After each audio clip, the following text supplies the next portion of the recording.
السلام عليكم ورحمة الله وبركاته. أصحابتك وحرن جنال كمركل السود وده أدي هذا مهتسنتهين ما أنت وقميص وأنا لحية لواتنك بيش اللباد فبراير سنة كلبض أكون إيه اللحية لواتنك حوجا عدك يهدي ووين هاي وأنا هرجب سنة هاي هرجب أيها هي مركا اسكد القاطة مقالك محربين أن كل وذا جو حلباند إلهان عمر وكهذا الشيء مرنكي يدا إيه مدحوين ترام هابين هو كل أحمري كونغرس كدي مركي ترام قد بدي State of the Union كا وجدنا يي شعب كأمريكان كا هذا إلهان oo wax laga weydiiyay inay ka shalaynayso in hadaladii ay ku tiri madaxweynaha maxay uga jawaabtay iyo sidoo kalena waxa jirta gabar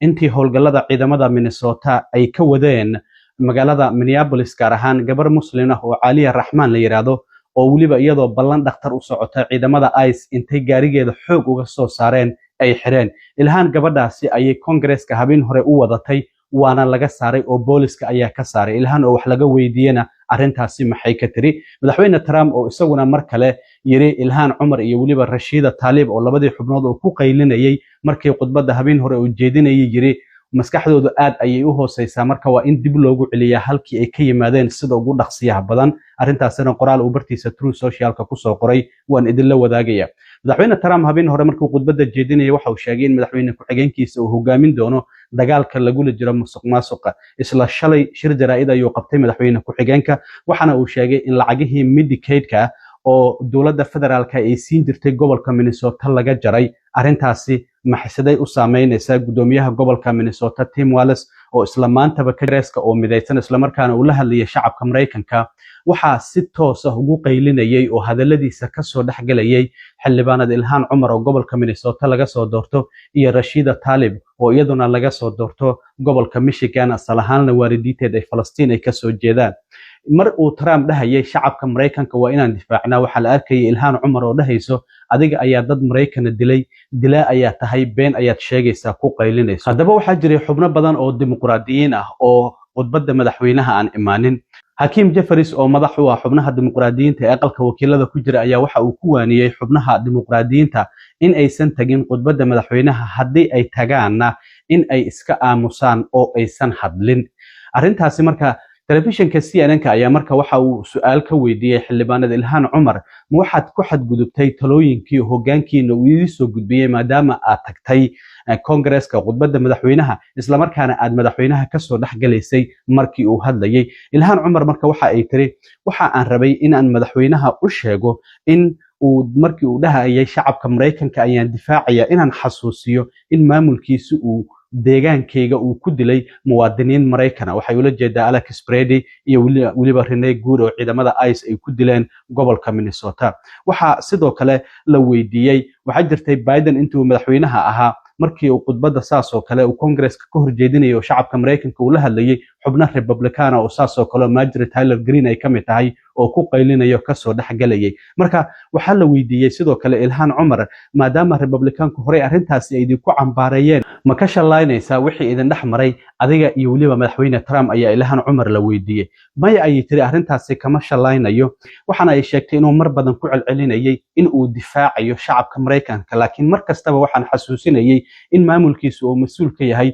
dilka labadaas qofood oo lagu dilay magaalada Minneapolis waliba deegaanka aniga la iga soo doorto oo dad dariskeena ahaa sidaas darteed waxa ay tiri muhiimadda ay leedahay in shacabka Mareykanka la difaaco ayaan madaxweynaha xasuusinayay sidoo kalena waxa la yiri ma waxa wanaagsaneed inaadan tagin goobtaasi gabi ahaanba khudbadda madaxweynuhu uu ka jeedinayo Congress-ka amaba inaad iska aamusto marka waxay tiri anigu waxaan doonayaa dadka deegaanka la iga soo doorto inay halkaas iga arkaan isla markaana ay maqlaan waxana ay xaqiijisay sidoo kale inaysan marnaba ka shalayneynin waxyaabihii Trump ay ku tiri intii khudbadda uu jeedinayay sidoo kale gabadhii martida u ahayd oo ay waday oo Caliya Raxmaan oo gabar 43 jir isla markaana iyadoo ballan dhakhtar u socota 12 bishii January ciidamada ICE intay daaqada gaarigeeda ku jabiyeen xoog uga soo saareen waliba waa gabar baahiyaha gaar ah qabta oo curyaana ay ilhaan Umar marti ahaan halkaas u geysay marka gabadhaas ciidamada booliska ee caasimada ah oo Congress-ka ilaaliya ayaa ka saaray Congress-ka ilhaan Umar ayaa arrintaasi wax laga weydiiyay waxay tiri ha arrintaasi waa ay jirtaa gabadhaasi marti ahaan ayaan u waday waxana ay sheegtay gabadhaasi in ay ciidamada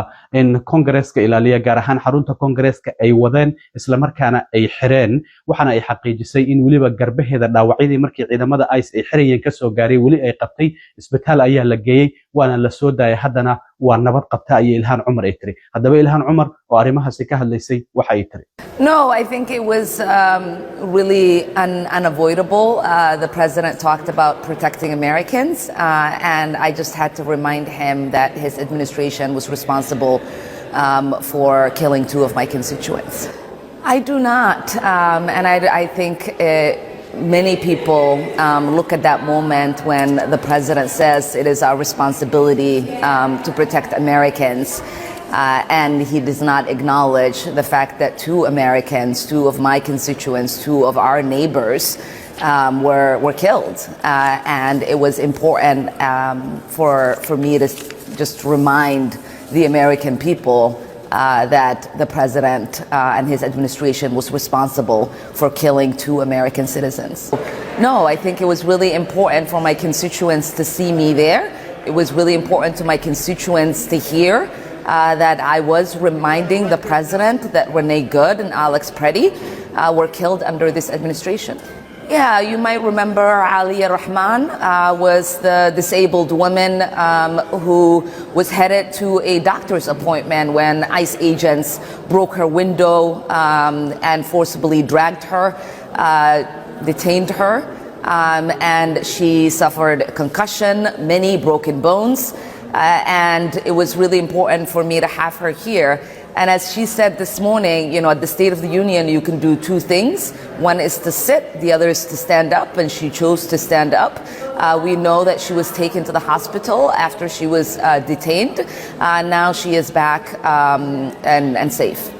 dhinaca kale madaxweyne Trump ayaa bartiisa True Social isaguna ku soo qoray in labada xubnood ay ku qaylinayeen markii khudbadda Habiin hore uu jeedinayay oo Ilhaan Cumar iyo waliba Rashida Tlaib oo waalidiinteeda asal ahaan Falastiin ay ka soo jeedaan inay yihiin dad maskaxdoodu aad u hooseyso waxana uu sheegay inay yihiin dad xanuunsan isla markaana sidoo kale waalan waxa uu yiri waa in si degdeg ah loogu celiyo halkii ay ka yimaadeen walow aan ognahay waliba Rashida Tlaib inay ku dhalatay wadankan Mareykanka gobolka Michigan gaar ahaan Dearborn ayaa laga soo doortaa marka Trumpna waxa uu yiri dadkan waa in halkii ay ka yimaadeen aan dib ugu celinaa qoraalkan ayuu bartiisa True Social uu ku soo qoray dhinaca kale madaxweyne Trump Habiin hore khudbadiisa waxa uu sheegay in uu ku dhawaaqay madaxweyne ku-xigeenkiisa JD Vance inuu hogaamin doono dagaalka lagula jiro musuqmaasuqa isla shalayba waxa shir jaraa'id qabtay madaxweyne ku-xigeenka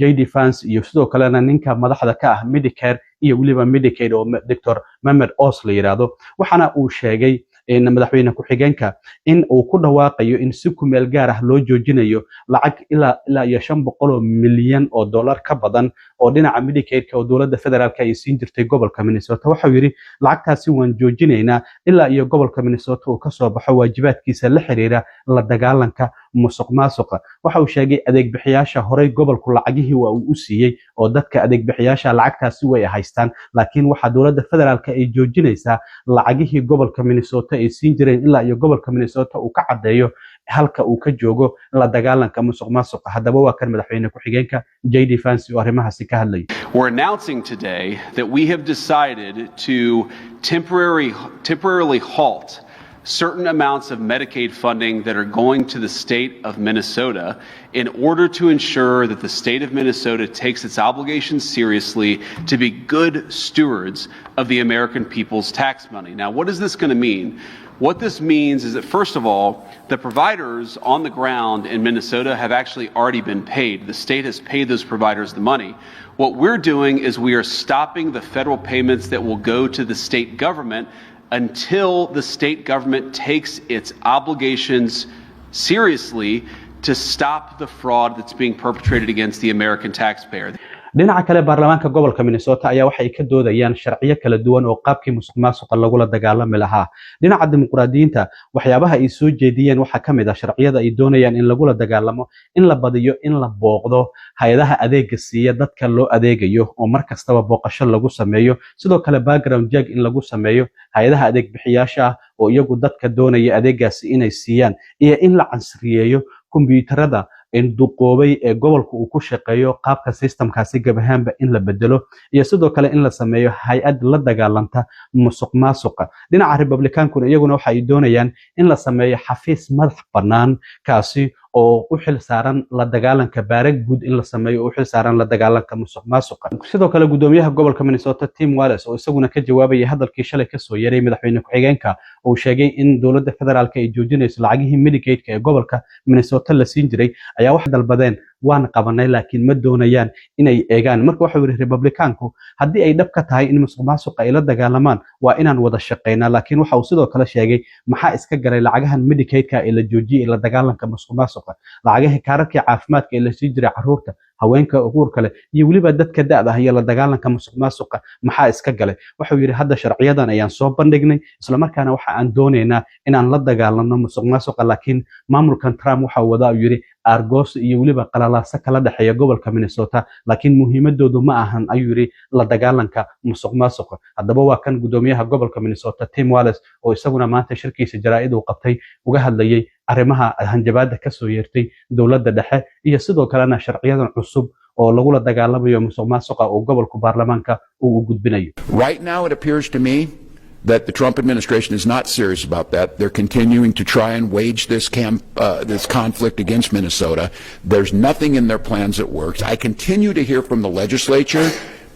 platitudes and mysterious things. Republicans need to be very clear. Do you want to fix it or you want to talk about it? Because it appears to me right now is that they fear fixing this because it takes away what they think is a political leverage. And that is simply wrong for Minnesotans. I've already told you we're taking accountability. We're seeing the fixes. The results are starting to show themselves. This package is needed. I asked the legislature to do it. Not going to make everybody happy. It shouldn't, because we've been told by outside auditors that there are vulnerabilities in the program. The experts have gone back and said this package will close those loopholes and that will move us forward. So we're in a good spot, I think. I'm hopeful that we're getting this out there, but we're also fighting two fronts on this. This Medicaid move, I don't know how to really express just the timing of this, the nature of it, the sense of retribution. No state has experienced this before. How does taking and punishing children and elderly have anything to do with fighting fraud when that's not where this issue is taking place? It does nothing, and they've given us no way to try and show that all the things they asked us to do we've already done. They're not even looking at that. So we've got our work cut out for us, but I'm hopeful on this. I'm not just hoping for a better outcome.